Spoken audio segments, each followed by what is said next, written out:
All right, Nick, let's talk Houston Texans.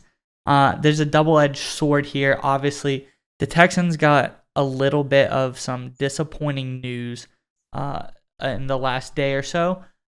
John Metchie III, the Texans draft pick, has been diagnosed with a rare kind of leukemia.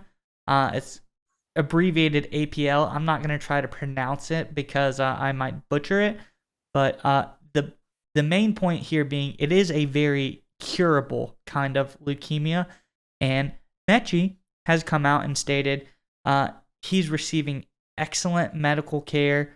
He's in great spirits. He's going to make a full recovery, and he'll be back with the team at a later point, whether if it's at the end of this season or the beginning of next season. Who knows? So that is all positive news. But that being said, the Texans seem to want to heavily lean on Metchie this season, so this might throw a little wrinkle into their plans. And we're going to kind of talk about our thoughts on what they should do. But before we get there, Metchie is obviously, he seems like he's going to be a great player. He's going to bounce back. And speaking of comeback stories, I want to know, Texans fans, let us know in the comments below, what is your favorite comeback story of all time, NFL-wise? Is it the Eric Berry story? Is it a guy like Alex Smith from that horrific leg injury? Is it a guy like James Conner coming out of college? He also dealt with cancer and beat it and came back better than ever. Let us know what you think down in the comments below. But Nick, what do you think about this Texans situation? Yeah, so obviously the Texans are in a situation with Davis Mills where they need to know what they have in Mills, because obviously next year's draft, the 2023 NFL draft, is stacked at the quarterback position. So if you want a quarterback, next year is the time to draft one. But Mills last year in his rookie year looked pretty good at times, and so far looks like he could be a potential franchise quarterback for the Houston Texans. So they really need to evaluate what they have in Mills. Unfortunately, like you said, the Texans were going to rely a lot on Metchie to be a key part of that offense, especially from an offensive perspective that didn't have a lot of weapons outside of Brandon Cooks, who I really like, but outside of that position, outside of Cooks, it's a pretty bare cupboard there at skill positions on the offensive side of the ball.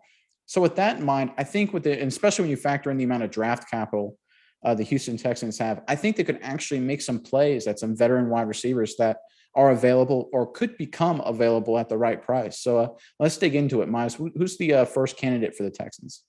All right, first up, Nick, we have obviously the infamous player this offseason, Deebo Samuel. I think that's one of the biggest wide receiver storylines this offseason. Still hasn't signed a long-term deal with the 49ers as per the time of this video. So what do you think about Deebo going to the Texans? So obviously the Texans would have to give up a lot. When you see the draft picks they give up there, it's very comparable to what the Dolphins gave up to get Tyreek Hill from the Kansas City Chiefs, because that's the kind of impact a guy like Hill or in this case Deebo Samuel can have. If the Texans really believe, and you and I talked about this, that Davis Mills is their guy, I think this is a trade you can make, right? Because the Houston Texans, have $52 million or so in dead cap money. Most of that, of course, Deshaun Watson left over from that contract. So after this year, they've got the money to sign up long-term a guy like Deebo Samuel, to the money he wants once that dead money gets off the books. And obviously they have the draft capital from the Watson trade to make a move like that. So if you believe in Mills, then this kind of move makes sense.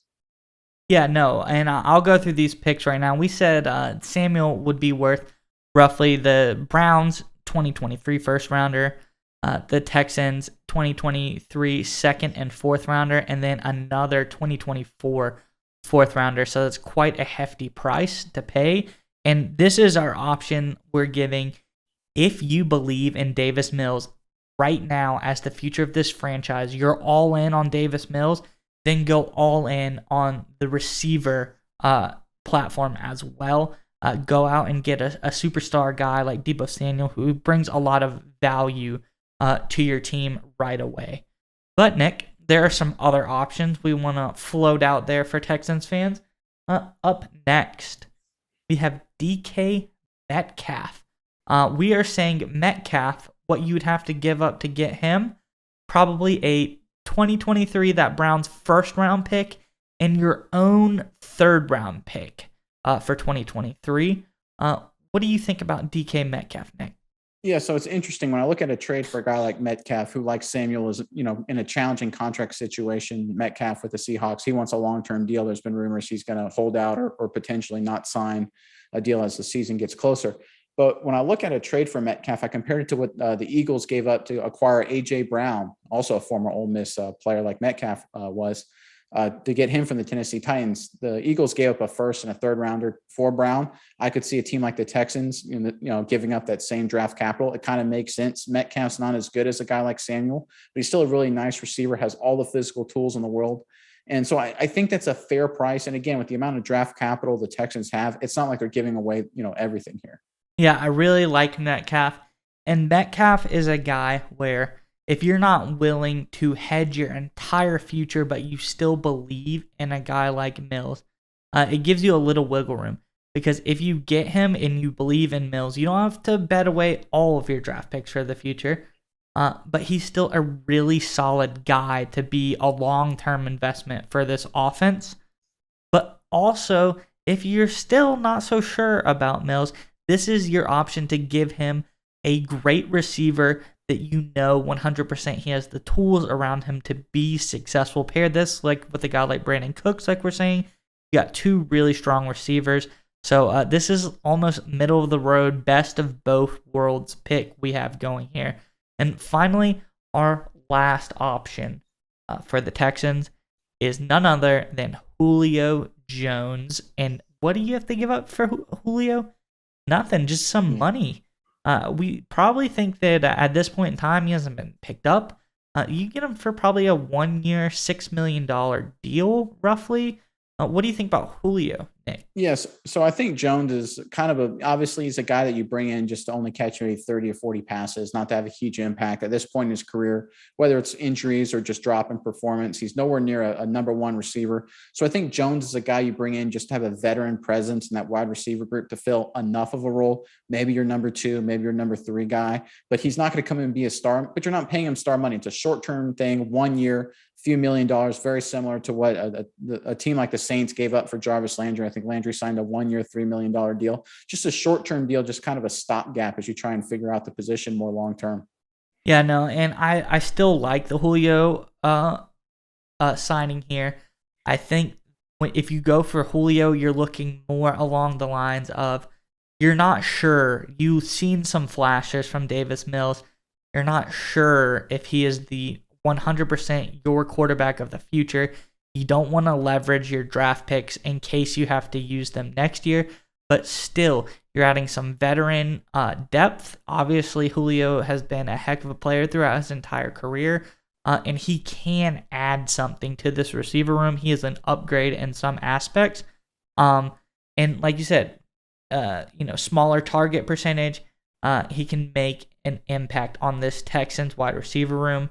So I think all three of these are very good options for the Texans. It just depends on how they feel about Davis Mills. What are they willing to spend as far future-wise to help see what they have in Mills? All right, Nick, it's time to get your internet privacy back today on every device you own in any country you want. Don't let anyone but you control your internet. NordVPN keeps you safe from prying eyes wherever you go online with their military-grade encryption. Is your favorite Netflix or streaming content blocked in the US? You can simply connect to one of the many countries available with NordVPN and get the access you need. That's right, Maya. So right now, get our exclusive NordVPN deal here at nordvpn.com/SMI. It's risk-free now with NordVPN's 30-day money-back guarantee. Again, get that exclusive deal, nordvpn.com/SMI.